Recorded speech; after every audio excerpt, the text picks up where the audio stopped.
Excellent. And you? Good? I'm doing great. Good. Hey, Aubrey. Hi, Aubrey. I don't think she can hear us yet. Mm. There's that moment between when you can see them and when they're connected. Hi, sorry, I was frozen there for a second. Oh. Aubrey, you're okay with reading the 7 principles? You ready for Yeah. and lighting the chalice? Awesome. Oh yeah, should I grab a candle? Yeah, that'll be great. Molly? Momentary panic, Oh. Molly. Still not working. Frozen. I hadn't seen that article before. It's so great. Of that Holly put in the email about Faith and Works that was on nj.com. Yeah, it was nice. Yeah. Yeah, I didn't see that. I wanted to check that I'll out. put it, yeah, it's really lovely. And they talk about it at length and they have a nice interview with Leslie and my mom gets to say nice things and they have a picture of Hub. It's like beautiful. Great. Oh, you hadn't seen it before? I had no idea. I hadn't either. Thankfully, Holly knows everything. Holly's cool. Holly's cool. Do I have a minute to go do something with my bread before we start? Surely. Yeah, I froze when you were answering my question. Did you want me to get a candle? We all said yes. Oh, sorry. Okay, you were all frozen. I don't know. Yeah, go do your bread. I'll find a match for It'll this. just take me 1 minute. While you get a candle, I'll take care of my bread. As long as we can have some. Yes. It's good, right, Doug? It's so good. It's good with soup. It's good with eggs. It's good with honey. It's good with Marmite. Hasn't been not good with anything yet. That was a good one. Yeah. I put the article there if anyone wants to check it out.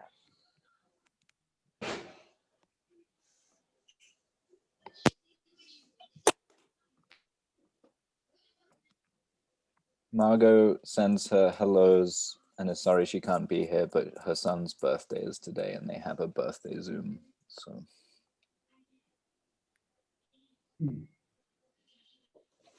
Are they still in Maine? Vermont. Vermont? Yeah. Yeah.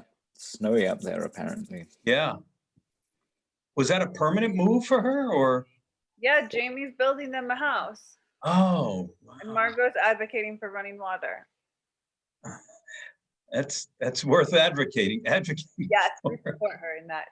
Doug visited their land. It looks beautiful. Yeah. That's it's- great. It's a great spot in the summertime at least. Yeah. Vermont is beautiful. They're way up north too, like Are they? stone's throw from the Canadian border. I think Montreal's the closest city to them. Where are they, Doug? Enosburg, Vermont. So it's like literally you could be in Canada in 10 minutes on foot, I think. Yep, love the area, spent hours in a library that's half in Vermont and half in Canada. Whoa. Oh, it was some years ago, but last time it was still, I was there was about 10 years ago. Oh, you muted yourself, Wayne. Okay, my bread's set. Should we start? And I think maybe Aubrey's back. Yeah, but you missed it. Doug said all the things he likes to have with your bread, and it was a delightful list. Oh, thanks, Doug. Thanks. I'm so glad you liked it. Said it was good with soup and eggs and Marmite and honey, which is everything I've had it with so far. One at a time. I like baking is like how I'm keeping myself sane through COVID. So I've gotten to be much better than I was. So I'm really happy to bake for people because I'm by myself. I'll just get tremendously fat if I just bake for myself. So Aubrey, Doug, Molly, people have been helping highly. Winston would like some bread, and that's okay. She'll give you some bread. What kind of bread do you make? Well, What is Molly gave me this fantastic new pan. It's a very special pan. And so I've been making this cob bread, which is a recipe from Paul Hollywood of, the Great British Baking Show. So nice? make a couple of times, but that's what I've been doing in that special pan. So as Doug will tell you, it's taken my bread to a whole new level. All right. So we have church. Talking about baking is church for me, but so yeah, so glad everybody's here.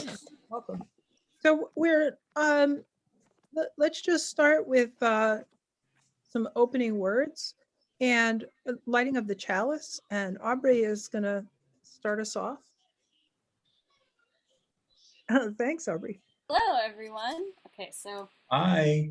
should I do words first and then light? I'm so nervous. You're not the only one. Oh, yeah, I'm sure you have much more pressure, but you're going to be great. Words first and then light. Thanks, Aubrey. You all are. Okay, great. So, all right. I had to write a little bit of this down, sorry, so I wouldn't forget. So, yeah, all right. So, in her book, Urban Alchemy, Restoring Joy in America's Sorted Out Cities, Mindy reminds us of a lesson that she learned from her father, the organizer Ernest Thompson, that in all that we do, it's important to find what we are for. I find this idea to be such an important handhold when I start to spiral out in times like these. So in this way, it's not simply a practice, it's a praxis and a muscle that becomes strong the more that we use it. And luckily, as Unitarian Universalists, we have the 7 principles as our 4. And in addition to enjoying time with all of you, it's the 7 principles that kind of sold me on Unitarian Universalism after I'd sworn off all church ever. So let's revisit these principles together in mind with how they might guide us in making a more just and compassionate world. The first principle is the inherent worth and dignity of every person. I guess I'll just read them as a list without saying the numbers, because that seems a lot cooler. Justice, equity, and compassion in human relations. Acceptance of one another and encouragement to spiritual growth in our congregations. A free and responsible search for truth and meaning. The right of conscience and the use of democratic process within our congregations and in society at large. The goal of world community with peace, liberty, and justice for all, and respect for the interdependent web of all existence of which we are a part. Those are our 7 principles. And Mindy had asked maybe I would say how I live these things, and I got a little nervous because I'm working on a thesis, so I'm not really doing any living at all. But then I was thinking that, what 7 things is unfortunately too many things for me to keep in mind all at once. So I was thinking, what's the principle I carry the most at front of mind? And for me, it's number 7, respect for the interdependent web of all existence of which we are a part. And for me, this is where the heart of all the other principles live. If we understand principles as things that we're meant to put to use, not just look at, then we can think of our 7 principles as a practice and a puzzle. And interdependence, the interdependent web that we're a part of, is a puzzle that we'll never be able to solve, because we can never even fully understand a fraction of the interdependent web of all existence, because we can only speak so many languages or comprehend so many things or sense in so many ways. The human eye has 3 color receptors, while the mantis shrimp eye contains 12. So I invite you to join me in my practice of reading the interconnected web of life in our everyday. Mindy may have seen it when a woodchuck ate her vegetables, or we see it in things like the Flint water crisis, or what's happening with frontline workers and food workers now during the pandemic. We see it with the way that the aging sewer system is being leveraged for unjust development in Orange. And we see it in our community organizing practices that I think will save us all. And so I'm just going to read a quick part of Marge Piercy's poem, because that's like what we do. And actually, we read this probably just about a year ago at our Finding What We're For Jan term. So that seemed like a nice loop to thread there. Connections are made slowly. Sometimes they grow underground. You cannot tell always by looking what is happening. More than half the tree is spread out in the soil under your feet. Penetrate quietly as the earthworm that blows no trumpet. Fight persistently as the creeper that brings down the tree. Spread like the squash plant that overruns the garden. Gnaw in the dark and use the sun to make sugar. Weave real connections. Create real nodes. Build real houses. Live a life that you can endure. Make love that is loving. Keep tangling and intertwining and taking more in.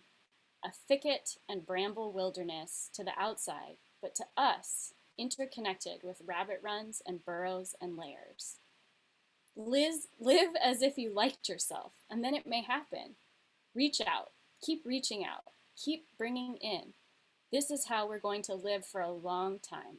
Not always, for every gardener knows that after the digging, after the planting, after the long season of tending and growth, the harvest comes. So with that, we'll light.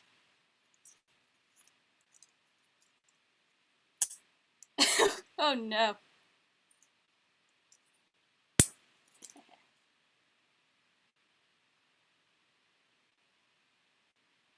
Light our chalice. Thank you so much, Aubrey. That was really beautiful.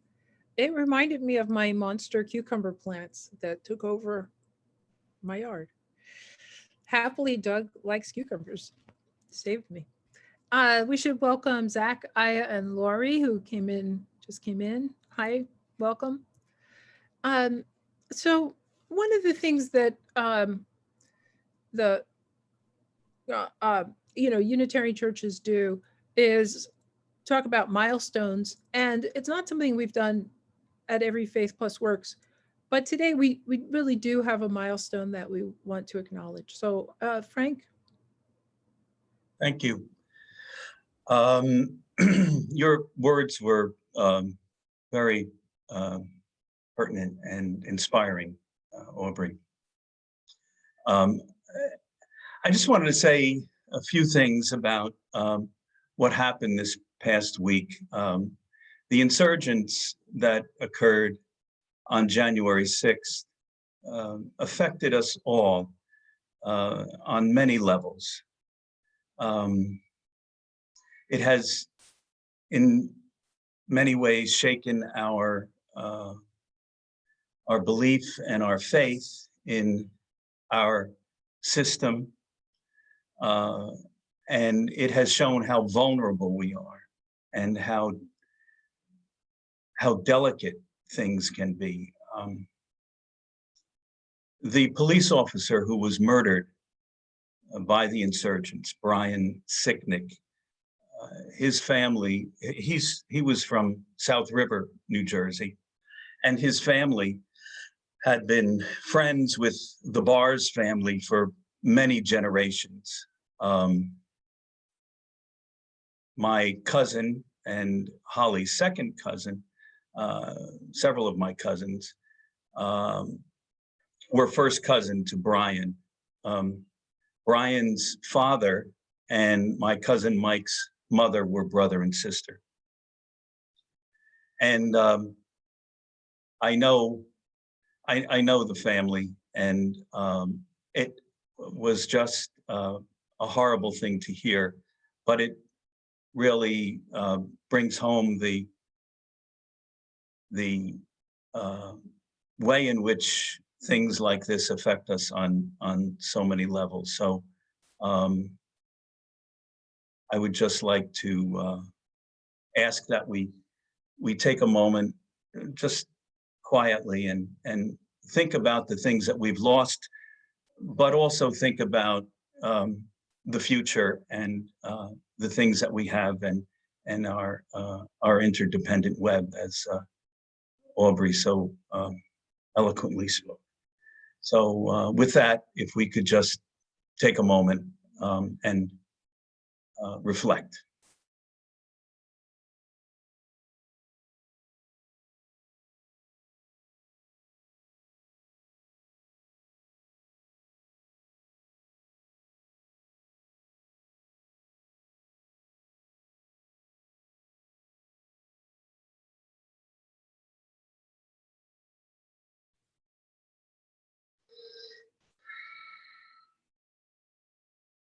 Thank you.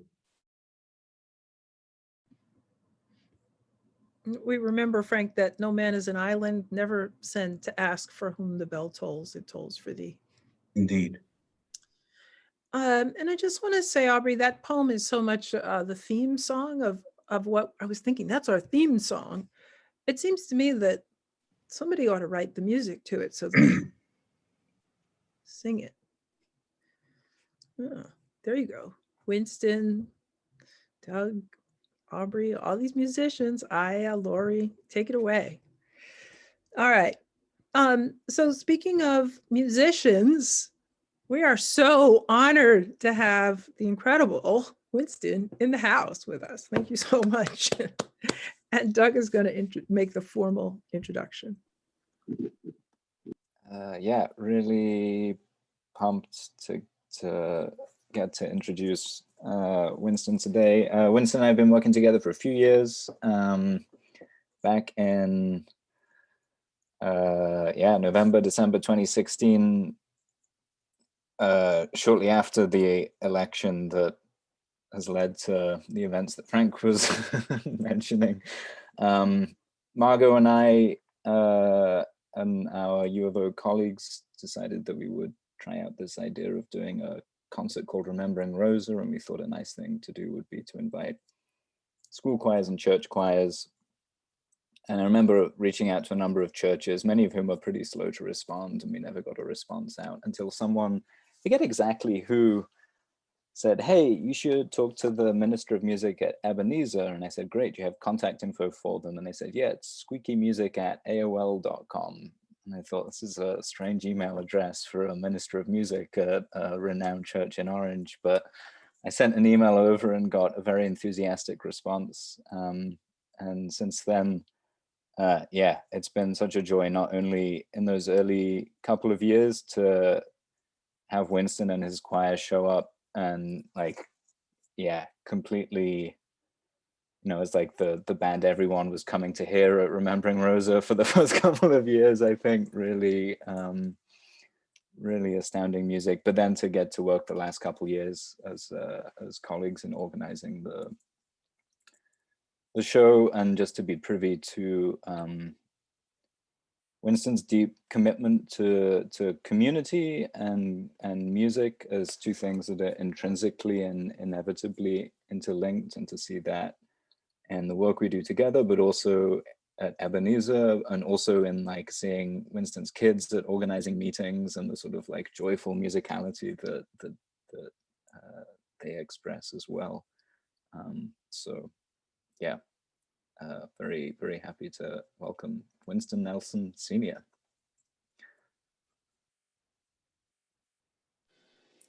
Thank you, Doug. I really appreciate it. Thank you all for having me. This is really awesome just to come here and share with you guys. And it's interesting, Doug, you talk about my email address. I'm not sure if it's weird because of the name, or is it weird because I still have an AOL address? That's kind of crazy part. So, but yeah, you know, Doug, thank you. You know, Doug is probably one of the most coolest guys I've ever met. Like, he's just even killed every time I see him. I feel like I've known you longer than 2016, but that just goes to show you time flies when you're having fun. And you know, I'm just grateful for just all the work that we've done, you know, Dr. Mindy and Margot and Molly and Holly and everybody. I'm just grateful just to work with you all. And, you know, I think this is really an incredible theme that we're talking about. You know, we're talking about faith and works. I think it's a very incredible thing that we're talking about. And also, just with the times that we're dealing with right now, it's very, very necessary to talk about faith and to talk about works. And, you know, when you do talk about faith and works, you really can't have one without the other when you really think about it, right? I mean, if you have faith and no works, it means that's no good. If you have work and no faith, it's just, it makes no sense. You have to, both faith and works are connected together. There's a scripture in the Bible, and I'm just going to paraphrase when I say the scripture. It's Matthew 17:20. I'm not going to read it verbatim, but I'm just going to kind of paraphrase it. And it talks about when Jesus said that if you have the faith the size of a mustard seed, that you would be able to speak to that mountain and tell that mountain to move, and the mountain will move. Now, I do believe, sometimes I wish it was really that simple, that we can just kind of speak to things and things just happen. Now, it's very important to understand that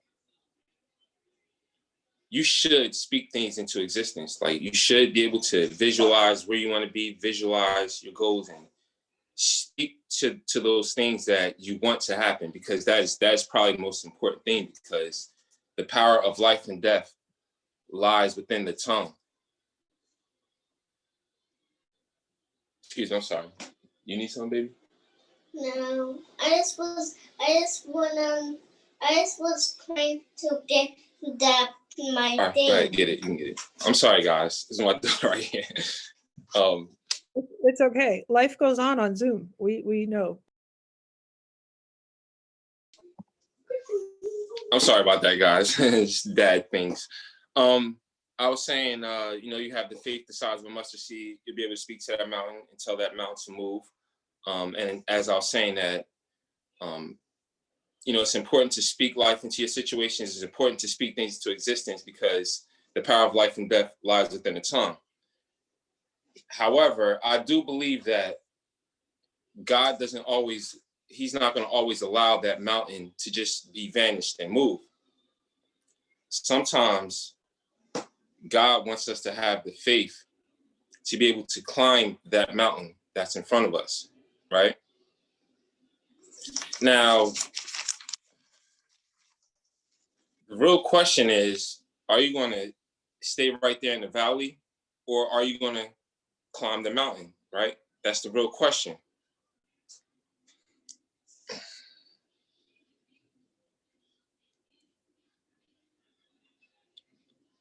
Now, I do believe that when we talk about faith and works and how it works within what we do for our communities, is that I believe that every day people are faced with so many different variety of mountains, whether it's emotional, whether it's physical, whether it's mental, or even spiritual, right? I believe that our job is to just provide just a little bit of hope, to those people that are facing those mountains. All right. And I'm gonna give you an example, because, I'm the minister of music at Ebenezer Baptist Church. And, many of you have heard our choir. You heard them sing, they're full of life. They sing their hearts out. They rehearse real hard. They put a lot of work in. And, there are times on Sundays, we'll have about 150 to 200 people. And then they'll just start singing, and they're singing their hearts out. And, the people in the congregation, they'll just be sitting there looking at you like, okay, when are y'all done? When are you going to sit down? And look, that's crazy, because, it's not just Ebenezer. It happens all churches everywhere, And the thing about that is it can be very, very discouraging. If you've worked on a song all week, or you worked on a song for a couple of months, we practice the song, everybody's learning their parts, we learned the music, we go over the music, and then you come to church, and then you sing your heart out, and you just like waiting for this response, or this type of response, and it's just nothing. And people are just kind of looking at you. It's crazy. And then, it's not necessarily in churches. We do concerts with instrumentalists or singers or musicians, or even people that are, using words to, people who speak, or who are speaking encouragement to people. They may not receive it. But then there are times that after we did sing a song, that one person might come up to me at the church, and then they'll be like, you know what, that song right there was for me, right? And to me right there, that's when I really learned, like, sometimes the songs that you sing, it may not be, or I'm not even gonna say songs, sometimes the songs that we sing, or sometimes the works that we do, it may not be for the larger crowd in a sense. It might just be for one person. right? Once I learned that, then, you know, everything else just kind of went smooth sailing from there. And you look, there are even times that the songs may not even be for the congregation. Sometimes the song is for us to hear. Sometimes we might need to hear that little bit of hope, or we might need that little bit of faith to fight on and to be able to climb that mountain that we're facing, right? Sometimes that's for us. And that's crazy because there are plenty of times that I've had songs listed, songs ready to sing. And at the last moment, you gotta say, change the song to this song. And you know what I'm saying? The choir, sometimes I'll even be playing an introduction to a song and then I'll just switch the song. And the choir members looking at me like, what are you doing? And it's like, you got to kind of follow what God is telling you. And then it'll be that song, right? It'll be that particular song that I switched to that would encourage somebody to fight on, that would encourage somebody that there's still a little bit of hope, right? And then what happens, right? So that person received that encouragement. Now what happens from there, right? When they receive that little bit of encouragement, that little bit of faith that we're talking, that mustard seed of faith that we're talking about, then they just start believing that God is with them. And, you know, let me just tell you, how many times have any of us, we just kind of went to church or went anywhere, right? And we were dealing with a situation and somehow the pastor or whoever was preaching, whoever was speaking, talked about a situation that you were already going through and you just didn't know, like, wait a minute, are you in my pocket? Are you in my business? You ain't tell nobody your business. You just went to church, and sometimes people go to church just to socialize. Sometimes people just go to church just to go. And you didn't even realize that you were going there to get a word from God, right? Whether it's from preaching, whether it's from, you know, the word being sang through the gospel. And what happens is, right, when you do get that word from the Lord, or you receive that word from the choir, then you just start believing yourself that God is with me. And then once you start believing that God is with me, then you notice that all these little miracles just start happening out of nowhere, right? You just start seeing these little miracles, these little things like, wait a minute, I was just left for dead. I just almost gave up. But you know what? That song that the choir sang, it stopped me. It stopped me from giving up. It gave me that little bit of courage to climb that mountain, right? And you know, it's the crazy part. Let me just tell you this. Sometimes God will test our faith. God has a way of testing our faith. Like you're climbing a mountain, right?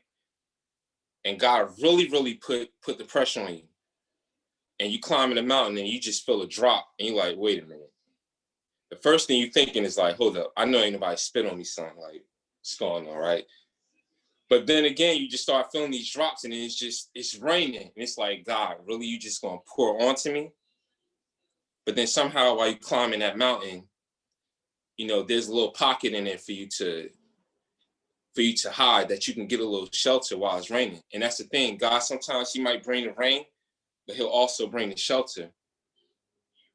And that's why I believe that, you know, when we talk about the faith and we talk about the works that we do, it's very important to understand that everything that you do will not go in vain. You know, I'm just kind of go back to my point that, you know, you might be doing it for the greater cause of, or you want to do it for the amount of people that you're doing for, whoever you're doing for, whatever you're doing.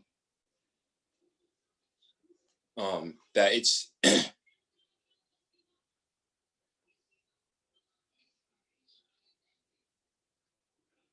that it really won't go in vain. That somebody is blessed by it, you know, and that one person, right, that it was for, you know, the miracles will start happening. And then what happens after that? Then people in their lives, they start witnessing. It was like, wait a minute, I just saw that person going through the worst of it. And now I'm starting to see miracles happen in their life. You know what? I'm starting to believe that maybe these miracles can start happening in my life, right? And then they start believing, and then more people start believing, right? And then when everybody starts believing, then you start having this little seed of faith. It just starts to spread like a wildfire. And now everybody starts believing. And then what happens when everybody starts believing? When everybody starts to believe, then there is nothing that just can't be done. There's nothing that can't be accomplished. And there will be no mountain that you just can't climb over. So I just want you all to just be encouraged to always just have a little faith, and do not be afraid to climb that mountain that God puts in front of you. Because although we do like to, speak things and to say things to be gone, I wish, like I said, I wish it was that easy. But God wants you. He wants you to have the stamina. He wants you to climb the mountain, because once you get over the mountain, you'll be able to see the destination very clearly once you get to the tip of the mountain. And once you cross that, once you go down, you'll be able to clearly see where God wants to take you. And that's pretty much it. Thank you all for having me. And, I hope I was able to express this faith and works this theme as clearly as I could. So thank you.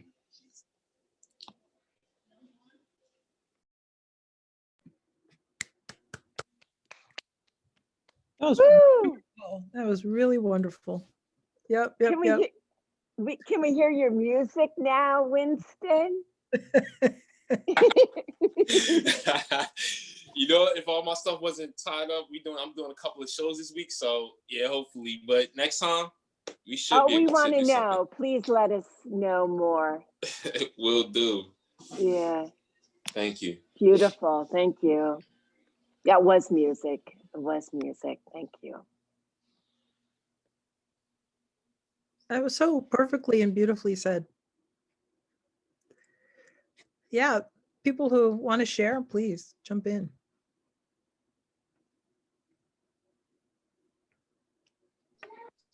I mean, the idea that it's you don't know who it's for is just so relevant, I think, to everything we're doing. Yeah.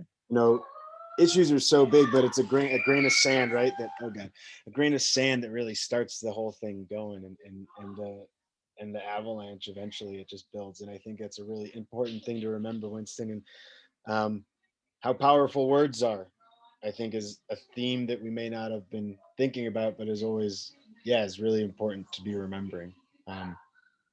We see it in so many ways, right? Both directions. I appreciate that for sure. Thank you.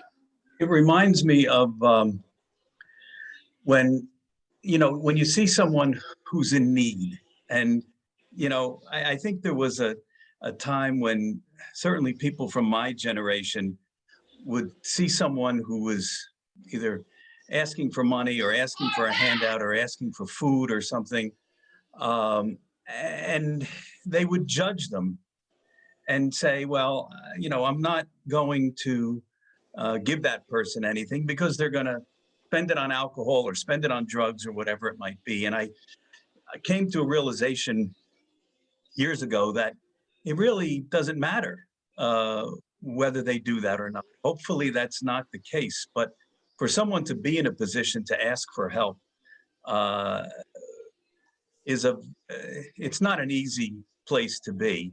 And I think it's part of our role to respect that and to help people when we can. So that's sort of what, you don't know what you're doing for that person. You don't know what impact that might ultimately have for that person. And I think that's it takes away a lot of responsibility from the person who's actually doing the giving. I mean, I think it makes it more rewarding because it's hopefully from the heart and it's intended to help. So I like what you said, Winston. Thank you. Thank you. And, I'm just going to talk about exactly what you said. Before I used to have that mindset that, I'm not going to give you any money because I don't know what you're going to do with it. I don't know if you're going to go. But then I had to learn, like you said, sometimes you really just don't know. Sometimes people are really just, down on, I'm not going to say luck, but, sometimes people reach a point in their life where like you said, like they have to ask. And my thing is, and what I've learned is that I would rather somebody ask me than to come and put a gun on my face and say, give it to me, right? Sure. If you're coming to ask, I'm just going to give. And, you know, I pray that, you know, and the way I look at it too is like, I never know when I might be in that position, even though I don't believe I will, but you just never know. You might be in that position. That's right. So you might as well just, you know, bless them with what you have. Because like I said, if you got a couple of dollars in your pocket, if I got $10, $15 in my pocket, I'm giving dollars. I don't give pennies. You know, I try to give what I can. If I have pennies or if I have a couple of change, I'll do that. But, you know, if I have something, just give, you know, because it's going to be given back to you. I have a question, Winston. Yes. Hi. I just, you know, like for me to hear that you're a minister of music and, you know, and it's just, and how you can create song through spirituality. And when you work with your singers and your choir, how do you create that collective spirit and sound? What do you think? Like, what's that kind of language, you know, that you can put that level of faith into the works of sound? How does that manifest? You know, the thing is, right, when you think about a choir, when you think about just, I think anything dealing with music, the only thing that mainly requires is harmony, right? So, and I'm not talking about like harmony in the sense of how two notes come together, but harmony just spiritually. So like everybody has to have one particular goal. What is our goal when we come to church and we sing and we minister, right? Our goal, and let me just tell you, sometimes it does have a performance aspect to it because, you know, you have to make sure you're singing the right notes. You have to make sure you're presentable. You have to make sure that the music is tight, the parts is tight, the choir director is right. But to me, the main thing is understanding why you're here. And, you know, just like kind of I talked about, like, we're here to offer just a little bit of hope. We're here to offer just the gospel and spreading the good news of Jesus Christ. And everybody has to have that mindset. When everybody has that mindset, and I'm not talking about just the choir, it has to be the choir, the musicians, the director, even the preachers to an extent, because, you know, even though the preachers are not singing, they're still delivering a word. You know, they're still delivering a word. We're delivering a word through song, and he's the pastor or the minister, whoever's preaching, they're delivering the word through preaching. So the way that works for me and how we create is just, to me, we just know why we're here, because we know that somebody needs to be set free. Somebody needs to be delivered. You know, people are dealing, like I said, people are dealing with mountains every day. You know, they come to church, you know, you don't know it. People smile all the time, and we should all know this, right? We smile, but sometimes we just don't know what somebody's dealing with when they come to church. So I just try to tell people that it's very important that we understand why we're here. That's why when we sing our songs, we sing our words, we have to first minister it to ourselves. You know, let the song minister to you. And then when the song ministers to you, then you'll be able to minister that song to those who are ready to receive it. And, you know, as I stated before, everybody's not going to receive it. But if you get that 1, 2, maybe 3 people that have received it, then to me, the job is done. You know, it has nothing to do with the quantity, but really the quality of how you're delivering the word in song. I hope that answered your question, Lori. I was thinking, because Lori was saying, Yeah, that was beautiful. I don't know if you heard me. Thank you, Winston. Thank you. Yeah. Yeah, I was thinking maybe Doug could play Ain't Gonna Let Nobody Turn This Around. We could see Winston in the choir, and it's Martin Luther King's birthday. We could have a little moment. Oh yeah, awesome. Yeah, Doug, is that handy? Yeah. See it? Yes.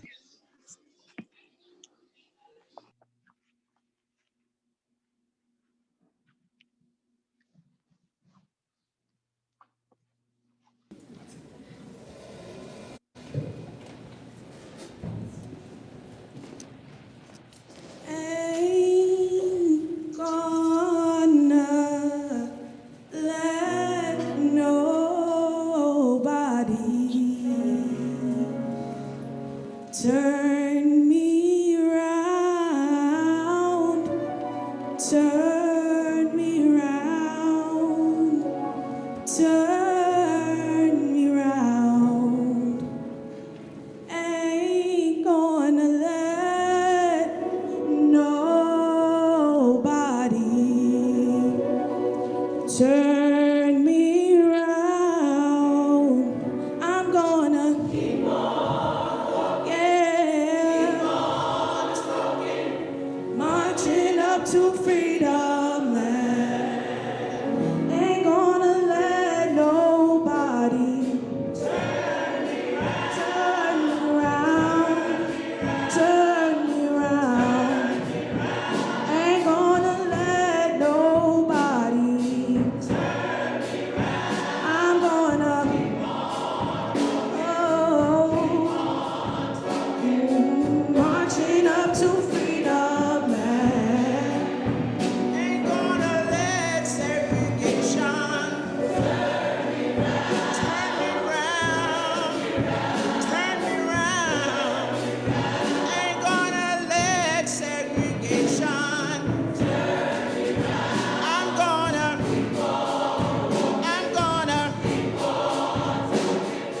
marching up to freedom land. Ain't gonna let injustice turn me round, turn me round, turn me round. Ain't gonna let injustice turn me round, yeah.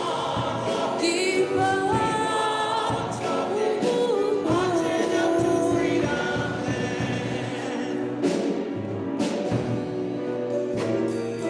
turn me round, turn me round, turn me round. Keep on walking, keep on talking, marching up to freedom land. Ain't gonna let racism turn me round, turn me round, turn me round. Ain't gonna let racism. I'm gonna, yeah, marching up to freedom land. Turn me round, turn me round, turn me round. Gonna let Mississippi turn me round. I'm gonna keep on talking, marching up to freedom land. I'm not gonna let hatred turn me round, turn me round, turn me round. I'm not gonna let hatred turn me round. Keep on walking, keep on talking, marching up to freedom land. Ain't gonna let nobody turn me round, turn me round. Ain't gonna let nobody turn me round. I'm gonna keep on marching.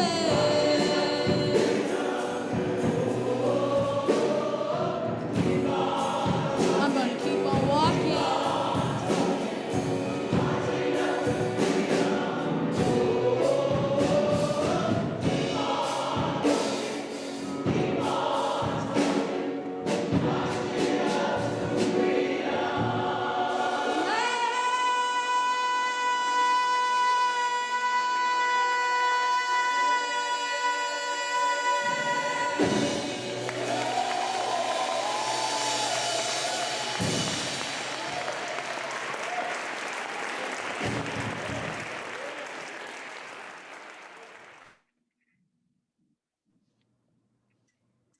So awesome. So amazing, so So beautiful. beautiful, gorgeous. Really gorgeous. And you know, such a great message for this weekend, for today. Before we end our service, Aya, who's here, is going to do our next Faith Plus Works. I don't know if you've come up with a title or if you've thought about it or if you just want to say hi to everybody. And we're so glad you're going to join us in February. Thank you. I just want to say thank you to Winston, and so grateful I got to meet you this summer during the collective recovery workshops. And I just wanted to note too, we got to see you like poke your head out in the video, but also wanted to just acknowledge the drummer in this video. Having learned about the drummer, so talented. But thank you so much for your music and for sharing. And yes, my name is Aya, Ayako Maruyama, and Yama actually in Japanese means mountain. So I always feel grounded when I think about or see or just remember the metaphor of mountain, and really grateful for you sharing that today. So, yeah, thank you again, Mindy and Holly, for asking me. I'm really grateful for this space and got to join you last time with Leslie Rennis and her sharing, Faith Plus Work sharing. And I've never been asked to share or talk or really think about my work and faith recently. But really, no, I don't think I've ever been asked to. So I have no idea what I'm going to share in February, but really grateful for the invitation and space that you all hold here. Oh, thank you. Thank you so much. As Winston said, we have to be reminded, I think, there's mountains in front of each of us, and we have to be reminded that the work is to climb the mountain, but the faith is that we can. And yeah, and in doing that, we show one other person that it can be done. And Winston's point that, therefore we reach the whole world is, to me, one of the, the deepest lessons that I take from the life and works of Reverend Martin Luther King. And I thought today we should read from Letter from a Birmingham Jail,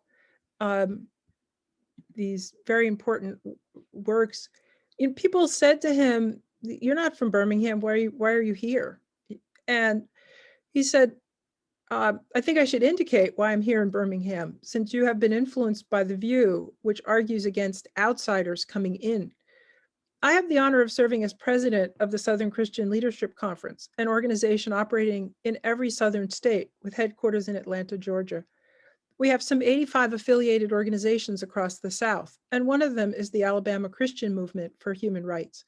Frequently, we share staff, educational, and financial resources with our affiliates. Several months ago, the affiliate here in Birmingham asked us to be on call to engage in a nonviolent direct action program if such were deemed necessary. We readily consented, and when the hour came, we lived up to our promise. So I, along with several members of my staff, am here because I was invited. I am here because I have organizational ties here. But more basically, I am in Birmingham because injustice is here. Just as the prophets of the 8th century BC left their villages and carried their, thus saith the Lord, far beyond the boundaries of their hometowns, and just as the Apostle Paul left his village of Tarsus and carried the gospel of Jesus Christ to the far corners of the Greco-Roman world, so am I compelled to carry the gospel of freedom beyond my own hometown. Like Paul, I must constantly respond to the Macedonian call for aid. Moreover, I am cognizant of the interrelatedness of all communities and states. I cannot sit idly by in Atlanta and not be concerned about what happens in Birmingham. Injustice anywhere is a threat to justice everywhere. We are caught in an inescapable network of mutuality, tied in a single garment of destiny. Whatever affects one directly affects all indirectly. Never again can we afford to live with the narrow, provincial, outside agitator idea. Anyone who lives inside the United States can never be considered an outsider anywhere within its bounds.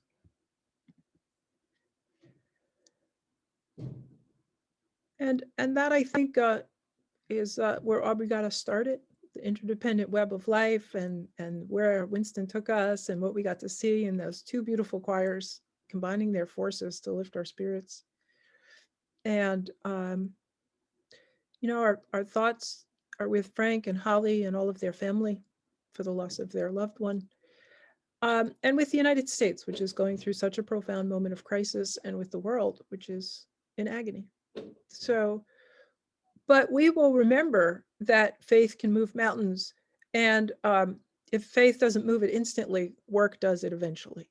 So we're going to keep having faith and keep having works. And we'll be back. Winston, you're so wonderful. You're so wonderful in all the work you do. And we're so glad that you're our friend for all these years. And thank you so much. Any closing thoughts, anybody?